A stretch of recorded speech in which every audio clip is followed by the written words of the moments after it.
Hormuz এড়িয়ে বিকল্প পথে দেশে এলো অপরিশোধিত জ্বালানির প্রথম চালান। শুক্রবার থেকে উৎপাদনে ইস্টার্ন রিফাইনারি।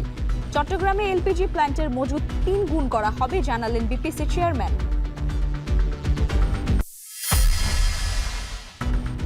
সড়ক রেলপথের পাশে বসানো যাবে না পশুর হাট জানালেন এলজিআরডি প্রতিমন্ত্রী।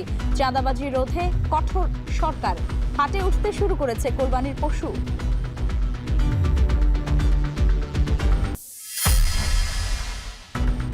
নেত্রকোনায় শিশুকে ধর্ষণ ও অন্তঃসত্ত্বার ঘটনায় ময়মনসিংহ থেকে আটক মাদ্রাসা শিক্ষক আমানুল্লাহ।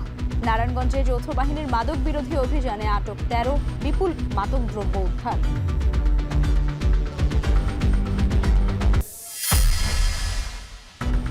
হাম ও উপসর্গে আরও 7 শিশুর মৃত্যু। দেশে এলো হাম রুবেলার 15 লাখ ডোজ টিকা। অতীত নিয়ে ঘাটাঘাটি নয় বললেন স্বাস্থ্যমন্ত্রী।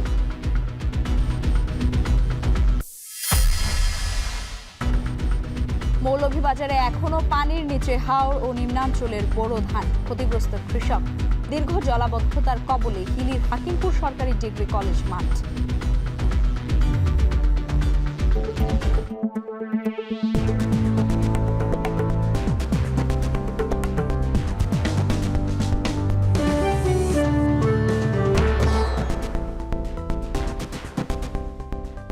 এখন জনপদে পুরো আয়োজন জুড়ে সঙ্গে আছি লাইবা জান্নাত।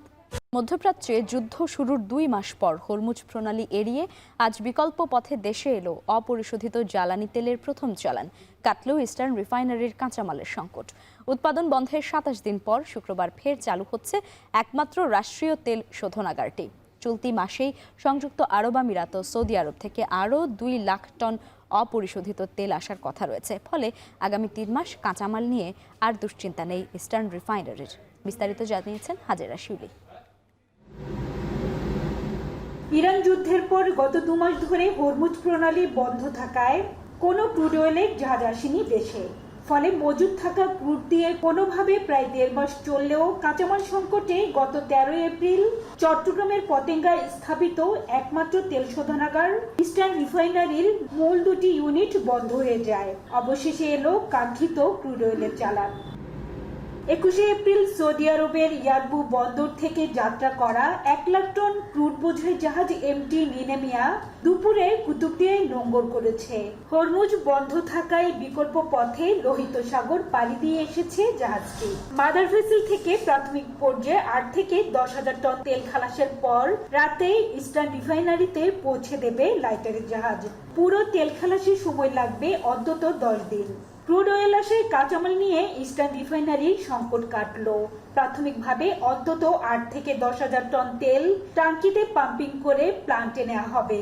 এক্ষেত্রে 27 দিন বন্ধের পর শুক্রবার ফের উৎপাদনে যাবে ইআরএল, জানালেন বিপিসি চেয়ারম্যান। আমাদের ইআরএল 2 যেটা অনুমোদন হয়েছে, আপনারা সবাই জানেন ইআরএল 2, সেটা যখন চালু হবে ওখান থেকে আমরা একটা উল্লেখযোগ্য পরিমাণ এলপিজি পাবো।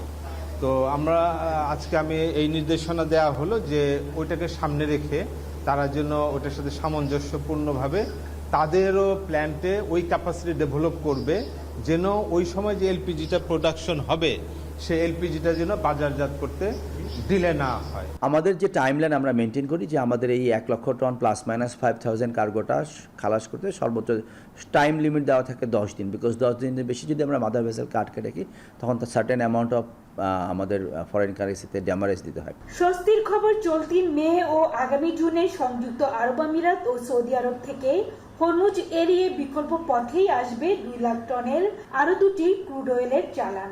সৌদি আরবের রাস্তানুরা বন্দরে আটকা পড়া 1 লাখ টনের ক্রুড অয়েলও আনার প্রক্রিয়া চলছে। এতে আগামী 3 মাস থাকবে না আর ইআরএল এর কাঁচামাল সংকট। এদিকে চট্টগ্রামে এলপি গ্যাসের প্লান্ট পরিদর্শন করে এর মজুদ ও বোতলজাত করার সক্ষমতা 3 গুণ করা হবে বলে জানান বিপিসি চেয়ারম্যান। সেই সঙ্গে সাগর থেকে সরাসরি পাইপলাইনে জ্বালানি তেল খালাসের স্থাপনা এসপিএম প্রকল্প নভেম্বরের মধ্যেই চালুর কথা জানান। চেষ্টা করেছি যে প্রতিষ্ঠান সম্পর্কে ইনস অ্যান্ড আউটস পুরোপুরি জানতে, এবং এই প্রতিষ্ঠানটাকে আমরা আরো অনেক বেশি এগিয়ে নিয়ে যাওয়ার জন্য আমাদের প্ল্যান। তার মধ্যে অন্যতমই হলো যে আমরা এক্সিস্টিং যে ক্যাপাসিটি আছে এই প্রতিষ্ঠানটা, সেই ক্যাপাসিটিকে আমরা 3 গুণ করতে চাই। মূলত সৌদি আরব ও সংযুক্ত আরব আমিরাত থেকে আমদানি করা ক্রুড অয়েল পরিশোধন করে বছরে প্রায় 15 লাখ টন তেল বাজারজাত করে ইআরএল। মধ্যপ্রাচ্যের চলমান যুদ্ধে জ্বালানি তেল আমদানি নিয়ে সংকট তৈরি হওয়ায় বর্তমানে বিকল্প বাজার খুঁজছে বিপিসি। হাজারা শিউলি, এখন চট্টগ্রাম। আরএফএল ওয়াটার পাম্পের রোটর এখন আরো উন্নত, ফলে অল্প সময়ে ওঠে অধিক পানি আর বিদ্যুৎ সাশ্রয় হয় 20% পর্যন্ত। আরএফএল ওয়াটার পাম্প, অন করলেই পানির তুফান। কোরবানির ঈদ সামনে রেখে ব্যস্ত সময় পার করছেন গরুর খামারিরা। তবে ন্যায্য দাম পাওয়া নিয়ে শঙ্কা জানিয়েছেন প্রান্তিক খামারিরা। তাদের দাবি, ন্যায্য দাম নিশ্চিতে ভারত থেকে গরু আসা বন্ধ করতে হবে। এদিকে গত 10 বছরে টাঙ্গাইলে খামারের সংখ্যা বেড়ে দাঁড়িয়েছে প্রায় 27,000। অন্যদিকে দিনাজপুরে হাটে আসতে শুরু করেছে কোরবানির পশু। প্রতিনিধিদের পাঠানো তথ্য ছবিতে বিস্তারিত থাকছে প্রতিবেদনে।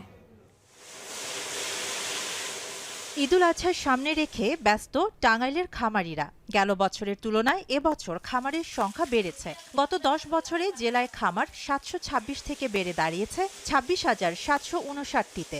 এবছর কোরবানি উপলক্ষে প্রস্তুত রয়েছে 2,33,993টি গবাদি পশু। তবে গো খাদ্য সহ উৎপাদন খরচ বাড়ায় ন্যায্য দাম নিয়ে শঙ্কায় খামারিরা। কাঁচা ঘাস খাওয়াই, ভেজালে কোনো জিনিস আমরা খাওয়াই না। বর্ডারে, বিশেষ করে বর্ডারের গরু যদি না ছাড়ে তাহলে আমরা লাভবান বেশি হই, আর যদি বর্ডারের গরুটা ছেড়ে দেয় তাহলে আমরা লসের সম্মুখীন হই। সামনে এবারকার আশা করতেছি যে মোটামুটি ভালো দামে জানি গরু বিক্রি করা যায়।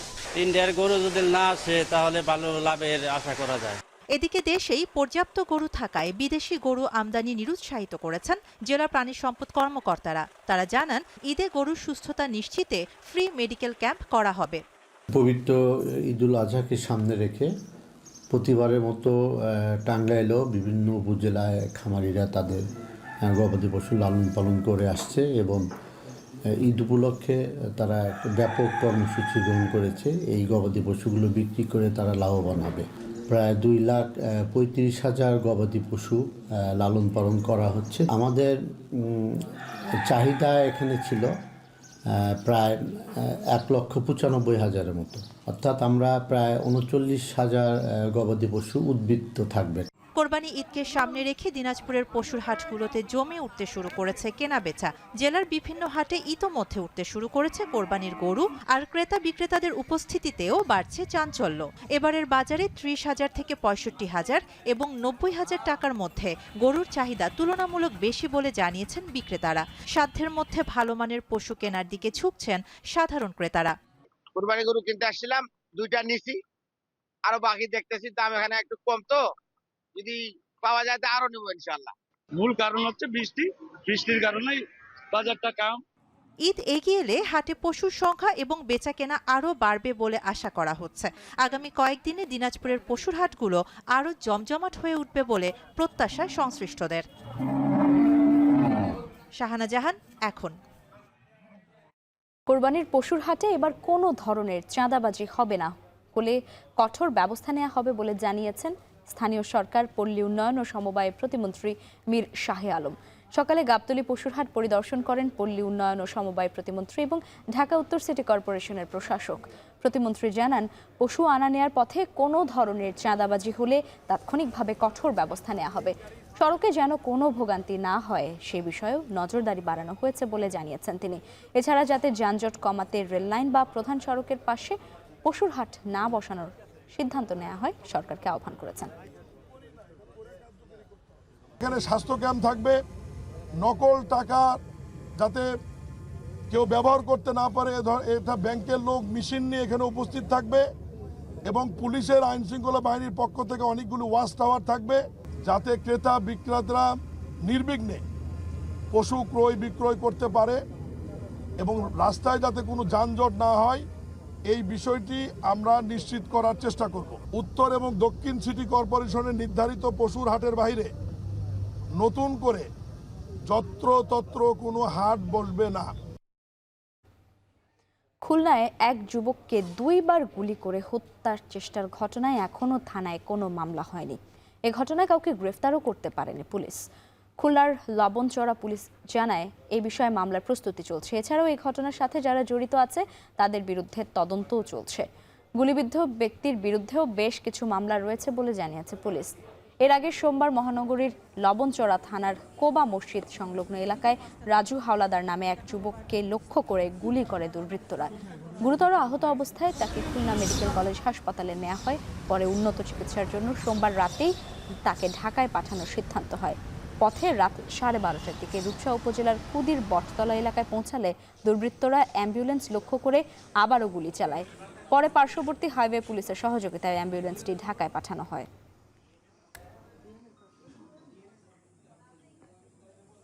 আমরা উদ্ঘাটনের চেষ্টা করছি এবং যাকে গুলি করা হয়েছিল সে আমাদের বিভিন্ন থানায় বিভিন্ন মামলার ওয়ারেন্টভুক্ত আসামি ছিল এবং তাকে চিকিৎসার জন্য ঢাকায় নিয়ে যাওয়া হয়েছে। ঢাকা মেডিকেল কলেজ হাসপাতালে চিকিৎসাধীন আছে। আর যারা এই ঘটনা ঘটিয়েছে তাদেরকে গ্রেপ্তারের জন্য বিশেষভাবে আমরা লক্ষ্য দিচ্ছি। যারা অপরাধী তাদের আমরা আইনের আওতায় আনার জন্য চেষ্টা করছি। আমানত ফেরতের সুনির্দিষ্ট রোডম্যাপ ঘোষণা ও হেয়ারকাট বাতিল সহ 3 দফা দাবিতে বাংলাদেশ ব্যাংকের গভর্নরের কাছে স্মারকলিপি দিয়েছে সম্মিলিত ইসলামী ব্যাংকের চট্টগ্রামের আমানতকারীদের একটি দল। বুধবার দুপুরে বাংলাদেশ ব্যাংকের চট্টগ্রাম আঞ্চলিক কার্যালয়ের নির্বাহী পরিচালকের কাছে এই স্মারকলিপি জমা দেন তারা। এর আগে সকালে নগরের নিউ মার্কেট মোড়ে জড়ো হয়ে বিক্ষোভ মিছিল করেন আমানতকারীরা। বাংলাদেশ ব্যাংকের মুখপাত্র আরিফ হোসেন খানের সাম্প্রতিক মন্তব্যের প্রতিবাদে এই মিছিলের আয়োজন করা হয়। শুরুতেই পুলিশি বাধার মুখে পড়লেও পরে মিছিলটি আঞ্চলিক কার্যালয়ের সামনে গিয়ে শেষ হয়। সেখান থেকে 5 সদস্যের একটি প্রতিনিধি দল ঊর্ধ্বতন কর্মকর্তাদের কাছে তাদের দাবি তুলে ধরে স্মারকলিপি হস্তান্তর করেন। বিক্ষোভকারীরা অভিযোগ করেন, দীর্ঘদিন ধরেই তারা আমানতের বিপরীতে কাঙ্ক্ষিত অর্থ উত্তোলন করতে পারছেন না। দ্রুত স্বাভাবিক ব্যাংকিং কার্যক্রম চালুর পাশাপাশি হেয়ারকাটের মাধ্যমে আমানতের মূলধন থেকে অর্থ কেটে নেয়ার সিদ্ধান্ত বাতিলের দাবি জানান তারা। এছাড়া আমানতকারীদের নিয়ে বাংলাদেশ ব্যাংকের মুখপাত্রের করা মন্তব্যকে অশালীন আখ্যা দিয়ে তা প্রত্যাহারেরও দাবি জানান আন্দোলনকারীরা। বাংলাদেশ ব্যাংকের ঊর্ধ্বতন কর্মকর্তা আছে, আমরা আমাদের স্মারকলিপি জমা দিয়েছি। ওনারা বলছে আমাদের এটা ওনারা বিবেচনা করবে, ইনশাআল্লাহ আমাদেরকে পজিটিভ কিছু আমাদেরকে জানাবে।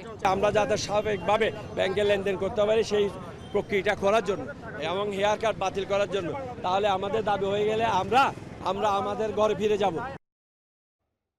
এখন জনপদে নিচ্ছে একটি বিরতি, আরও খবর নিয়ে ফিরছি, সাথেই থাকুন।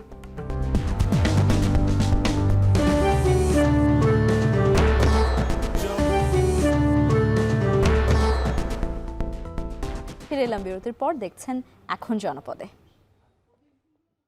নেত্রকোনার 11 বছরের মাদ্রাসা শিক্ষার্থী ধর্ষণ ও অন্তঃসত্ত্বার ঘটনায় মূল অভিযুক্ত মাদ্রাসা শিক্ষক আমানুল্লাহ মাহমুদী সাগরকে গ্রেপ্তার করেছে র্যাব। ময়মনসিংহের গৌরীপুর থেকে তাকে গ্রেপ্তার করা হয়। এই বিষয়ে আইনি পদক্ষেপের পাশাপাশি অন্তঃসত্ত্বা শনাক্তকারী চিকিৎসককে হুমকির ঘটনাও গুরুত্ব দিয়ে দেখছে র্যাব। হারুনুর রশিদের প্রতিবেদন। নেত্রকোনায় মাদ্রাসা শিক্ষকের লালসার শিকার হয়ে 6 মাসের অন্তঃসত্ত্বা 11 বছরের মাদ্রাসা ছাত্রী, এমন খবরে তোলপাড় সামাজিক যোগাযোগ মাধ্যম। বিষয়টি গুরুত্বের সাথে নিয়ে তদন্তে নামে র্যাবের একাধিক টিম। বারবার অবস্থান পরিবর্তন করা অভিযুক্ত মাদ্রাসা শিক্ষক আমানুল্লাহ মাহমুদী সাগরকে অবশেষে তথ্য প্রযুক্তির সহায়তায় মঙ্গলবার রাতে গৌরীপুরের সোনামপুর এলাকা থেকে গ্রেপ্তার করা হয়। সংবাদ সম্মেলনে র্যাব জানায়, প্রাথমিক জিজ্ঞাসাবাদ শেষে তাকে থানায় হস্তান্তর করা হয়েছে। ময়মনসিংহ জেলার গৌরীপুর থানার সোনামপুর এলাকা থেকে অভিযুক্ত আমানুল্লাহ মাহমুদ আরাফি ওরফে নেত্রকোনা সাগরকে গ্রেপ্তার করতে সক্ষম হয়। পরবর্তী আইনানুগ ব্যবস্থা প্রক্রিয়াধীন রয়েছে। এদিকে অন্তঃসত্ত্বা শনাক্তকারী চিকিৎসককে হুমকি দেওয়ার ঘটনা গুরুত্ব দিয়ে দেখা হচ্ছে বলে জানান র্যাব 14 এর অধিনায়ক। পুলিশ সুপার এবং মদর থানার ওসি ওই চিকিৎসকের সাথে সার্বক্ষণিক যোগাযোগ রাখছেন। আমরাও কারা কারা তাকে থ্রেট দিচ্ছে, নিরাপত্তা ঝুঁকি আছে এরকম যারা তাদেরকে থ্রেট দিচ্ছে তাদের ফেসবুকে আমরা ট্রাভেল করছি। যদি এরকম আমরা পাই তাহলে আমরা অবশ্যই তাদের বিরুদ্ধে আইনানুগ ব্যবস্থা গ্রহণ করব। নেত্রকোনার মাদ্রাসার শিক্ষার্থী ছিল ওই শিশুটির বাবা তাদের ফেলে নিরুদ্দেশ হয়ে যাওয়ার পর নানির কাছে থেকেই পড়াশোনা করত শিশুটি। মা করতেন গৃহপরিচারিকার কাজ। সম্প্রতি শিশুটির শারীরিক পরিবর্তন ঘটলে শিশুটির মা নেত্রকোনার মদনের একটি হাসপাতালে চিকিৎসকের শরণাপন্ন হন। তখনই ধরা পড়ে শিশুটির অন্তঃসত্ত্বার বিষয়টি। বাচ্চাটার পুরো ফেসে আসলে এতখানি ভয়ের এক্সপ্রেশন ছিল, মানে সে এদিক ওদিক তাকাচ্ছে রীতিমতো, সে কমফোর্টেবল না, সে একদমই আনকমফোর্টেবল, চোখে মুখে পুরোপুরি ভয়, এবং সে বারবার হুজুর ওয়ার্ডটা 2 বার রিপিট করার পরে বাচ্চা মানে আর কোনো কথাই বলতে আগ্রহী না।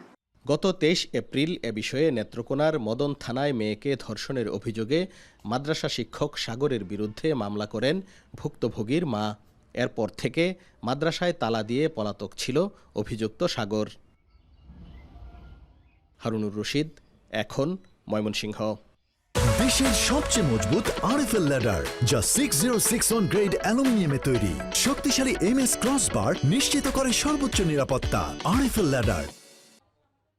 নারায়ণগঞ্জে দিন দিন বেপরোয়া হয়ে উঠেছে মাদক কারবারি ও অস্ত্রধারী সন্ত্রাসীরা। আইনশৃঙ্খলা বাহিনীর সদস্যরাও হামলার শিকার হচ্ছেন হরহামেশাই। গত 2.5 মাসে অন্তত 5টি হামলার ঘটনা ঘটেছে বাহিনীর ওপর। সবশেষ র্যাব সদস্যদের ওপর হামলার ঘটনায় নতুন করে উদ্বেগ তৈরি হয়েছে জনমনে। বিস্তারিত ইমরান আলী সজীবের প্রতিবেদনে। নারায়ণগঞ্জে অপরাধ দমনে নিয়োজিত আইনশৃঙ্খলা বাহিনী এখন সন্ত্রাসীদের টার্গেট। গত 2.5 মাসে 5 বার হামলার শিকার হয়েছেন পুলিশ ও র্যাব সদস্যরা। সবশেষ মঙ্গলবার দুপুরে র্যাব 11 এর 3 সদস্যকে কুপিয়ে জখম করে দুর্বৃত্তরা। যেখানে পুলিশ নিরাপত্তাহীনতায় ভোগে, সেখানে আমরা সাধারণ জনগণ তো আরো বেশি শঙ্কিত, উদ্বিগ্ন। সাইনবোর্ড থেকে নারায়ণগঞ্জের ভিতরে চাষারা, এই মোসাক টোসাক যা আছে এদিকে সব ছিনতাইকারী ডাকাতি হয়। এদিকে র্যাবের উপর হামলার পর মঙ্গলবার রাতেই অভিযান চালিয়ে দেশি বিদেশি অস্ত্র, সিসি ক্যামেরা, ড্রোন সহ নগদ প্রায় 12 লাখ টাকা এবং মাদক উদ্ধার করা হয়। এর আগে সোমবার দিবাগত রাতে নারায়ণগঞ্জে রূপগঞ্জে মাদকের অভিযান চলাকালে শীর্ষ মাদক ব্যবসায়ী উপজেলা যুবদলের যুগ্ম আহ্বায়ক শামীমকে আটক করেছে পুলিশ। এ সময় তার লোকজন পুলিশের উপর হামলা চালিয়ে শামীমকে ছিনিয়ে নেয়। এ ঘটনায়ও পুলিশ মামলা দায়ের করেছে এবং 13 জনকে গ্রেপ্তার করা হয়েছে। নারায়ণগঞ্জ শহরের বিভিন্ন জায়গায় আমরা অভিযান পরিচালনা করেছি এবং এর সাথে সংশ্লিষ্ট অনেককেই, গতকাল অভিযানে প্রায় 13 জনকে আমরা গ্রেপ্তার করতে সক্ষম হয়েছি এবং এটা আমাদের অব্যাহত থাকবে। অনেক সময় আইন শৃঙ্খলা বাহিনীর অসাধু কর্মকর্তাদের সাথে অপরাধীদের সখ্যতাও এর জন্য দায়ী বলে মনে করেন আইনজীবীরা। পুলিশের কিছু সোর্স আছে, যে সোর্সগুলো পুলিশকে নিয়মিতভাবে যেভাবে তাদেরকে তথ্য আদান প্রদান করা দরকার, তারা দেখা গেছে তথ্য আদান প্রদানের পরিবর্তে মাদক কারবারিদের সাথে তাদের একটা সখ্যতা তৈরি হয়েছে। নারায়ণগঞ্জে ধারাবাহিক এসব হামলার ঘটনায় উদ্বেগ বাড়ছে সাধারণ মানুষের মধ্যে। যদিও আইন শৃঙ্খলা বাহিনী বলছে পরিস্থিতি নিয়ন্ত্রণে রাখতে তাদের অভিযান অব্যাহত রয়েছে। ইমরান আলী সজীব, এখন, নারায়ণগঞ্জ। বরিশাল থেকে নিখোঁজের 4 দিন পর সৌরভ দাস শানকে কক্সবাজার থেকে উদ্ধার করেছে পুলিশ। পারিবারিক সূত্রে জানা যায়, সৌরভ দাস শানকে দিনাজপুর থেকে ছিনতাইকারী চক্র কক্সবাজারে নিয়ে যায়। পুলিশ জানায়, নিখোঁজ শানকে মঙ্গলবার কক্সবাজারের ঈদগাহ বাজারে অন্যমনস্ক অবস্থায় হাঁটাচলা করতে দেখে স্থানীয়রা। পরবর্তীতে পুলিশকে খবর দিলে গতকাল রাত 1:30টার দিকে তাকে অসুস্থ অবস্থায় উদ্ধার করা হয়। বর্তমানে পুলিশের হেফাজতে রয়েছে শান। তাকে ফেরত নিতে স্বজনরা সকালে বরিশাল থেকে কক্সবাজারে রওনা হয়েছেন। এর আগে শনিবার রাত 10টার দিকে বরিশাল থেকে নিখোঁজ হয় শান। এখন জনপদে নিচ্ছে আরও একটি বিরতি, সাথেই থাকুন।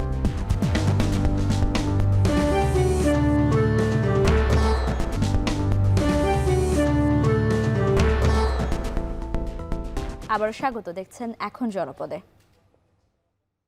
হাম ও উপসর্গে আরও 7 শিশুর মৃত্যু হয়েছে। নতুন করে আক্রান্ত 373 জন।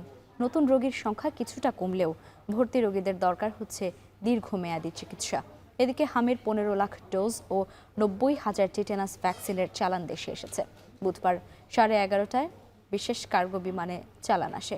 আগামী 4 দিনের মধ্যে 1,08,00,000 ডোজ টিকা আসবে বলে জানিয়েছেন স্বাস্থ্যমন্ত্রী সরদার সাখাওয়াত হোসেন। হাসান আল মাহমুদের প্রতিবেদন। নোয়াখালীর মাইজদি থেকে রাজধানীর শ্যামলী শিশু হাসপাতালে এসেছিলেন আলাউদ্দিন, কিন্তু এবারও পেলেন না সন্তানের জন্য ভর্তির শয্যা।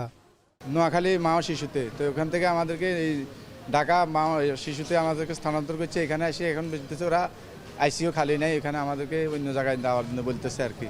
পরের গন্তব্য মহাখালীর ডিএনসিসি ডেডিকেটেড হাসপাতাল। হামে আক্রান্ত শিশুদের নিয়ে এমন দৌড়ঝাঁপ প্রায় প্রতিদিনের। বিশেষজ্ঞরা বলছেন হামে আক্রান্ত নতুন রোগীর সংখ্যা কিছুটা কমলেও ইতিমধ্যে আক্রান্ত রোগীদের দরকার হচ্ছে দীর্ঘমেয়াদী চিকিৎসা। শরীরের ইমিউনিটি দুর্বল হওয়ায় হাম থেকে সুস্থ হলেও মস্তিষ্কের প্রদাহ, কান পাকা, ফুসফুসের সংক্রমণে বারবার আসতে হচ্ছে হাসপাতালে। এখান থেকে নিউমোনিয়া একবার হয়েছে, ভালো হয়ে চলে গেছে, এরপর আবার ডায়রিয়া, নিউমোনিয়া, সোট ট্রট, গলা ইনফেকশন, কান পাকা, ইভেন খিচুনি, এগুলো নিয়ে ফিরতেছে। কারণ ওর ইমিউনিটি মোটামুটি মিজাজ ভালো হয়ে যাওয়ার পরেও কিন্তু 4 থেকে 6 সপ্তাহ পর্যন্ত তার ইমিউনিটি কম থাকে। এই সময়টা কিন্তু ও ভালনারেবল, অন্য ইনফেকশন তার হওয়ার সম্ভাবনা থাকে। এই জন্য আমরা কিন্তু সবসময় বলি যে এখান থেকে হাসপাতাল থেকে যাওয়ার পরেও 4 থেকে 6 সপ্তাহ আইসোলেটেড থাকবে, স্বাস্থ্যবিধি মেনে চলবে, মাস্ক ব্যবহার করবে। এদিকে বুধবার সকালে হযরত শাহজালাল আন্তর্জাতিক বিমানবন্দরে পৌঁছেছে হামরুবেলার 15 লাখ ডোজ টিকা। ইউনিসেফের প্রতিনিধি মিস রানা ফ্লাওয়ার্সের কাছ থেকে তা গ্রহণ করেন স্বাস্থ্যমন্ত্রী। এ সময় স্বাস্থ্যমন্ত্রী জানান, এখন পর্যন্ত টিকাদান কর্মসূচির 93% লক্ষ্য অর্জন হয়েছে। এই মুহূর্তে আপনাদেরকে আমরা দৃঢ়তার সাথে বলি, ইনশাল্লাহ আমাদের ভ্যাকসিনের কোনো রকম ঘাটতি নেই, স্টক ঘাটতি পড়ার কোনো সম্ভাবনা নেই। গত মাসের 4 তারিখ থেকে পর্যায়ক্রমে আমরা এই ভ্যাকসিনেশনটা শুরু করেছিলাম। আমরা অ্যাজ অন ইয়েস্টারডে ইভিনিং আমরা 93% টার্গেট আমরা অ্যাচিভ করেছি আল্লাহর রহমতে। 10 মের মধ্যে আরও 1 কোটি 8 লাখ ডোজ ভ্যাকসিন দেশে আসবে বলেও জানান স্বাস্থ্যমন্ত্রী। পূর্ণ ভ্যাকসিন সরবরাহ সম্পূর্ণ করার পরিকল্পনা আমাদের রয়েছে। হাসান আল মাহমুদ, এখন, ঢাকা। বান্দরবান শহরের সড়কগুলো যেন জনভোগান্তির প্রতিচ্ছবি। উন্নয়নের ছোঁয়া না পাওয়ায় এমন চিত্র। প্রতিটি সড়কে গর্ত আর খানাখন্দে ভরা, ধুলাবালিতেও বিপর্যস্ত জনজীবন। রিজভি রাহাতের প্রতিবেদনে দেখব বিস্তারিত। বান্দরবান পৌরসভার সড়কের বিভিন্ন স্থানে তৈরি হয়েছে ছোট বড় অসংখ্য গর্ত ও খানাখন্দ। বিভিন্ন স্থানে উন্নয়নের নামে যত্রতত্র সড়ক খুঁড়ে ফেলে রাখা হয়েছে, কাজ শেষের কোনো লক্ষণ নেই। সড়ক জুড়ে সৃষ্টি হয়েছে অসংখ্য গর্ত, ভাঙন আর ঝুঁকিপূর্ণ পথ। এছাড়াও ধুলোবালিতে একাকার হয়ে যাচ্ছে পুরো শহর। স্কুল কলেজগামী শিক্ষার্থী, কর্মজীবী মানুষ কিংবা জরুরি প্রয়োজনে বের হওয়া রোগী সহ সবাইকে প্রতিদিন পোহাতে হচ্ছে এই দুর্ভোগ। নার্সিং কলেজ, তারপর মুক্ত বিশ্ববিদ্যালয়, হাসপাতালের সামনে রাস্তাগুলা প্রচন্ড ভাঙা, মানুষের চলাফেরা করতে খুব কষ্ট হচ্ছে এবং প্রচন্ড ধুলাবালির কারণে মানুষের চলাফেরা করতে খুব কষ্ট হচ্ছে। আমাদের এই রাস্তাটা অনেকদিন ধরে ভেঙে আছে, রাস্তাটা পুরসভা ঠিক করতেছে না। আমরা কোন একটা বিপদ হলে একটা গাড়ি নিয়ে তাড়াহুড়া করে যেতে পারি না। জরুরি ভিত্তিতে যেখানে যাওয়ার কথা ওই জায়গায় আমরা ঠিক মতো পৌঁছতে পারি না, কারণ বান্দরবানের রাস্তাগুলো এমন চরম দুর্ভোগে, যেখানে সেখানে গর্ত, এই ছোট ছোট গর্তের কারণে কিন্তু অ্যাক্সিডেন্ট, দুর্ঘটনা ঘটতে থাকে। গর্ভবতী মহিলা বলেন, ছোট বাচ্চা কাচ্চা বলেন, রাস্তাঘাটে যাওয়ার সময় রাত্রে অনেক বেশি আমাদের কষ্ট হয়ে যায়। এদিকে বান্দরবান পৌরসভার বিভিন্ন সড়কের বেহাল দশার কথা স্বীকার করে দ্রুততম সময়ে বিভিন্ন সড়ক সংস্কারের কথা জানালেন এই কর্মকর্তা। বান্দরবান পৌরসভার বেশ কয়েকটি রাস্তা কিন্তু আমাদের নতুন করে কার্পেটিং হবে, ব্লক হবে, সেগুলো খুব দ্রুত টেন্ডারে যাবে। টেন্ডারে গেলে আমরা রাস্তাগুলোর কাজ শুরু করতে পারবো। এরপরে আমাদের যে রাস্তাগুলো ক্ষতিগ্রস্ত হয়ে গেছে সেগুলো আমরা দ্রুত অ্যাসেসমেন্ট করে আমাদের ইঞ্জিনিয়ারদের দ্বারা কোথায় কোথায় রাস্তা ক্ষতিগ্রস্ত হয়েছে, কোথায় কোথায় আমাদের রিপেয়ার করতে হবে, সেগুলো অ্যাসেস করে আমরা দ্রুত এগুলো রিপেয়ার উদ্যোগ গ্রহণ করব। বান্দরবানে পৌরসভার অধিকাংশ সড়কের এমন বেহাল অবস্থার কারণে চরম ভোগান্তিতে পড়েছেন সাধারণ মানুষ। দ্রুত সময়ের মধ্যে এসব সড়ক সংস্কার না করা হলে পরিস্থিতি আরও ভয়াবহ হয়ে উঠতে পারে, এমনটাই আশঙ্কা স্থানীয়দের। এখন বান্দরবান। নারায়ণগঞ্জের ফতুল্লায় একটি প্রাথমিক বিদ্যালয়ে ক্লাস চলাকালীন সিলিং ফ্যান খুলে পড়ে 5 শিক্ষার্থী আহত হয়েছে। বেলা 11:30টার দিকে সদর উপজেলার ফতুল্লা থানার আলীগঞ্জ সরকারি প্রাথমিক বিদ্যালয়ের 2য় শ্রেণীর একটি কক্ষে এমন ঘটনা ঘটে। শিক্ষার্থীরা জানায়, শ্রেণী কার্যক্রম চলা অবস্থায় হঠাৎ করে উপর থেকে ফ্যান খুলে পড়ে। এতে আহত হয় অন্তত 5 শিশু শিক্ষার্থী। এর মধ্যে একজনের অবস্থা বেশ গুরুতর। শিক্ষার্থীরা জানান, আগে থেকেই স্কুলের ভবনটি জরাজীর্ণ। জরুরি ভিত্তিতে একটি নতুন ভবন নির্মাণ করা প্রয়োজন।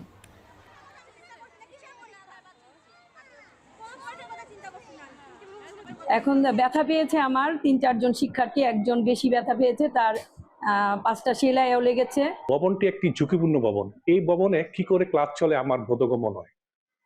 তো আমার আবেদন থাকবে ঊর্ধ্বতন কর্তৃপক্ষের কাছে যে এই ভবনটিকে পরিত্যক্ত ভবন ঘোষণা করে দ্রুত এখানে একটি আধুনিক ভবন নির্মাণের জন্য, যাতে ভবিষ্যতে এই ধরনের দুর্ঘটনা না ঘটে।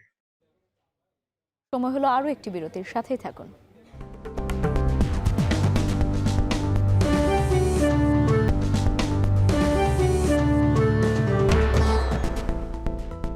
আবার স্বাগত, দেখছেন এখন জনপদের, সঙ্গে আছি লাইবা জান্নাত। রাজবাড়ীর বিভিন্ন বাজারে 43 কেজিতে মন না দেয়ায় ব্যবসায়ীরা সিন্ডিকেট করে পেঁয়াজ কেনা বন্ধ করে দিয়েছে। এই ঘটনার প্রতিবাদে বিক্ষোভ করেছেন কৃষকরা। সকালে কালুখালী উপজেলার রতনদিয়া বাজারের সব ব্যবসা প্রতিষ্ঠান বন্ধ করে দিয়ে বিক্ষোভ শুরু করেন তারা। এ সময় 40 কেজির পরিবর্তে মনে আরও 3 কেজি বেশি নেয়ায় ক্ষোভ প্রকাশ করেন। অবিলম্বে এই চলন পদ্ধতি বন্ধের দাবি জানান কৃষকরা। পরে মিছিল নিয়ে উপজেলা নির্বাহী কর্মকর্তার কার্যালয়ে গিয়ে অভিযোগ করেছেন তারা। পেঁয়াজের ন্যায্য মূল্য ও সঠিক ওজনে বিক্রি করার মাধ্যমে সরকারের নীতিমালা বাস্তবায়ন দাবি করেন বিক্ষুব্ধ কৃষকেরা।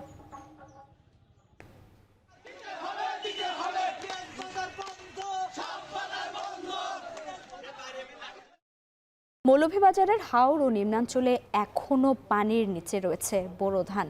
কৃষি বিভাগ বলছে হাওরের 87% ও উজানের 45% ধান কাটা হয়েছে। ক্ষতিগ্রস্ত কৃষকদের তালিকা করে নগদ সহায়তা ও প্রণোদনা দেওয়ার কথা জানিয়েছে কর্তৃপক্ষ। এম এ হামিদের প্রতিবেদন দেখব বিস্তারিত।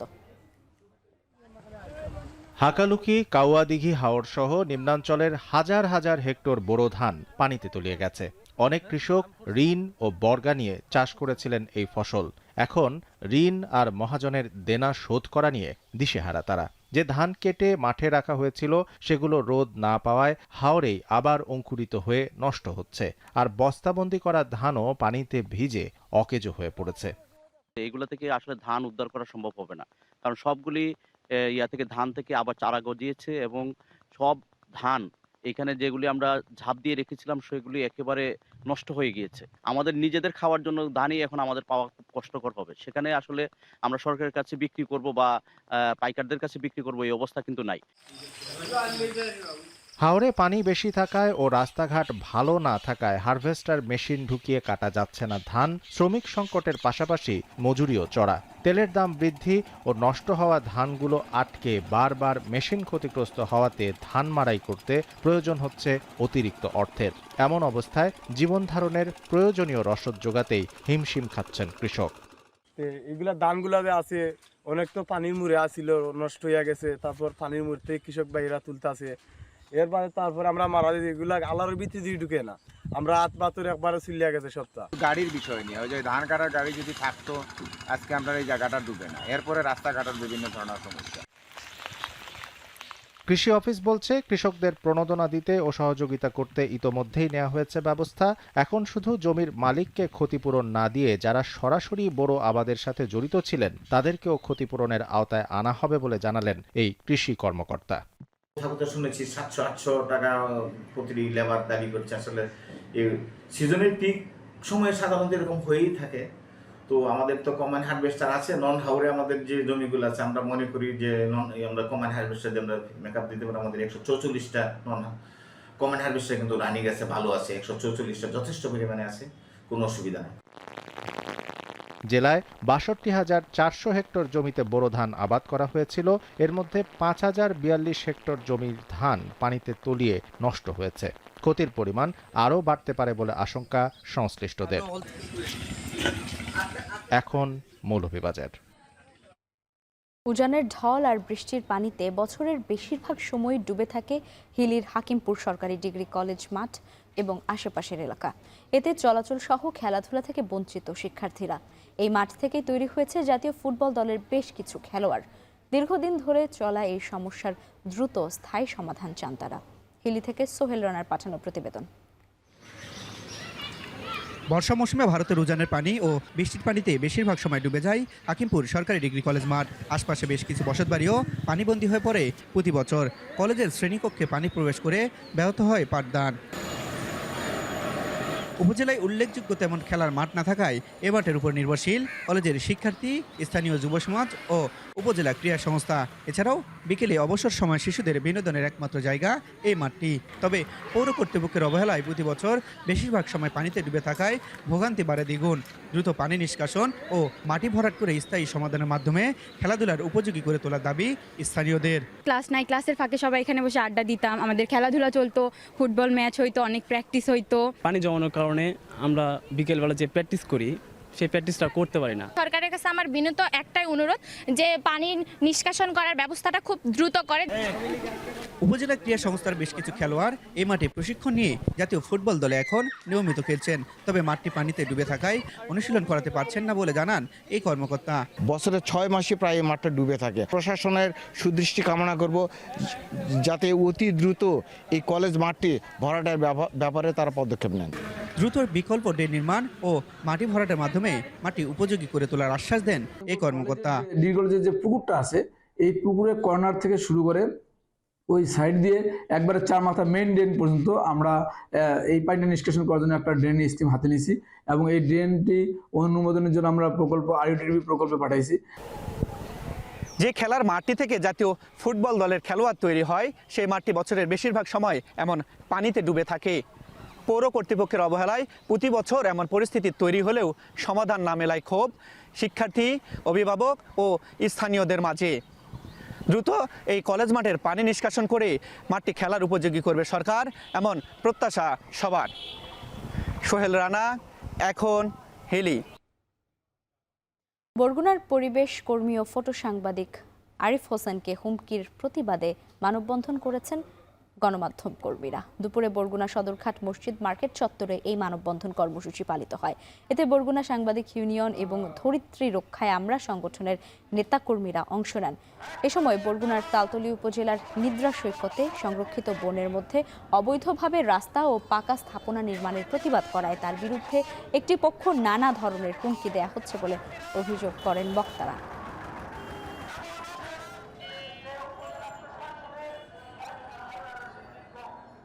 তালতলীতে আমাদের পরিবেশ কর্মী, সাংবাদিক সহ সকলের কাজের স্বাচ্ছন্দ্যতা ফিরিয়ে দিতে হবে। কুচক্রী মহল যারা বিগত দিনে এই ভূমির দখল, বন দখল করে আছেন, শুধু তালতলী নয় সারা জেলায় যারা এই সমস্ত অপকর্মগুলো করেছেন তাদেরকে আমি সতর্ক করতে চাই, তাদের এই বিষয় থেকে সরে আসতে হবে। শেষ করব এখন জনপদে, তবে যাওয়ার আগে শিরোনামগুলো জানিয়ে দেব আরও একবার। হরমুজ এড়িয়ে বিকল্প পথে দেশে এলো অপরিশোধিত জ্বালানির প্রথম চালান। শুক্রবার থেকেই উৎপাদনে ইস্টার্ন রিফাইনারি। চট্টগ্রামে এলপিজি প্ল্যান্টের মজুদ 3 গুণ করা হবে জানালেন বিপিসি চেয়ারম্যান।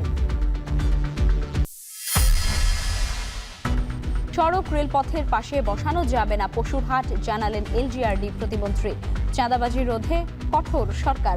হাটে উঠতে শুরু করেছে কোরবানির পশু।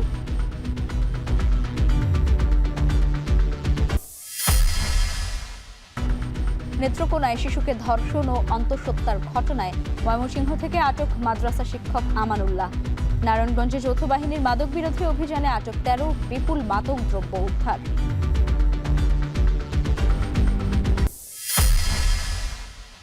হাম ও উপসর্গে আরও 7 শিশুর মৃত্যু। দেশে এলো হাম রুবেলার 15 লাখ ডোজ টিকা। অতীত নিয়ে ঘাটাঘাটি নয় বললেন স্বাস্থ্যমন্ত্রী।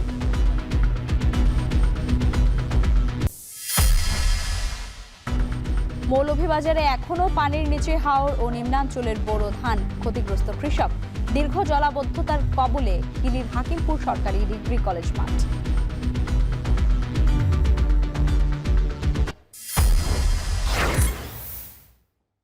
আর এই ছিল এখন জনপদে। এখন টেলিভিশন ওয়েবসাইটে দেখতে ভিজিট করুন এখন.টিভি। এছাড়া ফেসবুকে দেখতে ভিজিট করুন facebook.com/tv.এখন এবং ইউটিউবে দেখতে ভিজিট করুন youtube.com/c/echontv।